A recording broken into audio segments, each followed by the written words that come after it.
अचानक फोन केला आणि त्याने सांगितलं की अशी अशी भूमिका आहे. तेव्हा मी तिला 4 वेळा विचारलं, "खरंच? खरंच? मी?"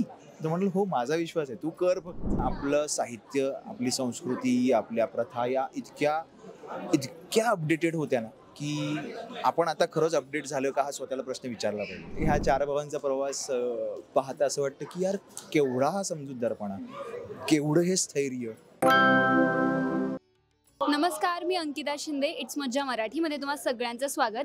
संत ज्ञानेश्वरांची मुक्ताई हा चित्रपट लवकरच आपल्या भेटीला येतोय आणि या चित्रपटात जो कलाकार संत निवृत्ती महाराजांची भूमिका साकारणार आहे तो अक्षय केळकर माझ्यासोबत आहे.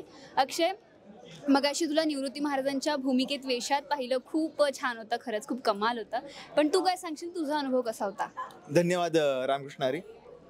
आज आळंदीत आम्ही प्रमोशनच्या माध्यमातून आलोय आणि याआधी आलो होतो आळंदीत, पण याआधी मी आळंदीला भेट दिली, आळंदी पाहिली, पण आज अनुभवली आणि हा जो काही अनुभव होता हा खूपच दैवी अनुभव होता.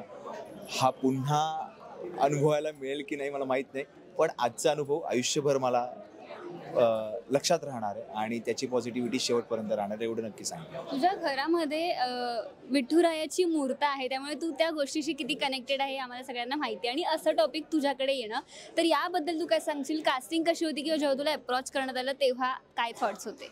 माझं विठ्ठलावर प्रेम आहे आणि विठ्ठलावर अख्ख्या महाराष्ट्राचं प्रेम आहे, पण अशी भूमिका माझ्या वाट्याला येणं हे खरंच माझ्या डोक्यात सुद्धा नव्हतं किंवा कोणाच्या डोक्यात आत्तापर्यंत आलं नसावं मे बी.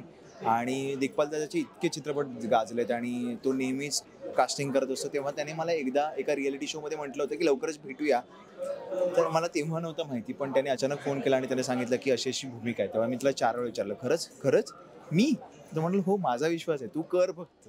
मला माहिती आहे तू करशील." आणि त्याने माझ्याकडनं हे करून घेतलं. पण अक्षय, संत निवृत्ती महाराज हे एक असं व्यक्तिमत्व आहे ना, काही अनटोल्ड स्टोरीज असतात ना, ज्या फार लोकांना माहीत नसतात, पण त्यांचं खरं तर कार्य खूप मोठं असतं. आणि संत ज्ञानेश्वर महाराजांचं कार्य मोठं आहेच आहे, ते आपल्याला माहीत पण आहे. पण अशा काही गोष्टी ज्या आपल्याला माहीत असायला हव्यात आणि ज्या मे बी तुझ्या माध्यमातून किंवा या चित्रपटाच्या माध्यमातून कळतील, तर त्या भूमिकेबद्दल काय सांगशील? त्याबद्दल तुला या चित्रपटातून किती नवीन गोष्टी कळल्या आणि तो अनुभव कसा होता? लहानपणी संत ज्ञानेश्वर किंवा मुक्ताई वगैरे हे आपण ब्लॅक अँड व्हाईटमध्ये सिनेमे पाहिलेले आहेत. म्हणजे आपल्या आया आपल्याला सांगायचे की श्यामची आई बघ किंवा संत ज्ञानेश्वर बघ. तेव्हा पाहिल्यानंतर मला आठवत नाही मी की असं काही पाहिलं आहे किंवा अनुभवलं आहे. तर आत्ता हे खूप नशीब आहे आपलं की या 18 एप्रिलला माझा चित्रपट आहे म्हणून मी बोलत नाही आहे की हा अनुभव आपल्या मुलांना, नवीन जनरेशनला देता येईल. त्यामुळे प्लीज जाऊन द्या. जे काही माहीत नाही आहे, बऱ्याच जणांना आजही जेव्हा मी दुसरीतल्या पोरांना विचारतो तेव्हा त्यांना खरंच या 4 भावंडांविषयीचं माहिती नाही आहे, त्यांचा प्रवास माहीत नाही आहे. त्यामुळे त्यांना कळेल या माध्यमातून.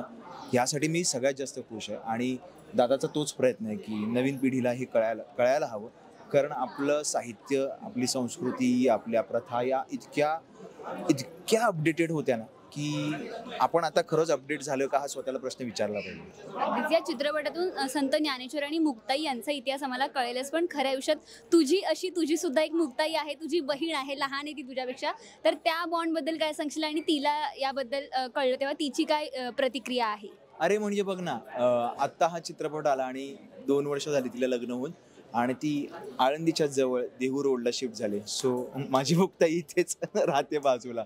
आणि खरं आहे म्हणजे आता भावंडांचं प्रेम हे म्हणजे आता मला श्रद्धाविद्या आम्ही भांडतो तेव्हा आता तिला म्हटलं पाहिजे की खरंच आपण भांडायचं का गं?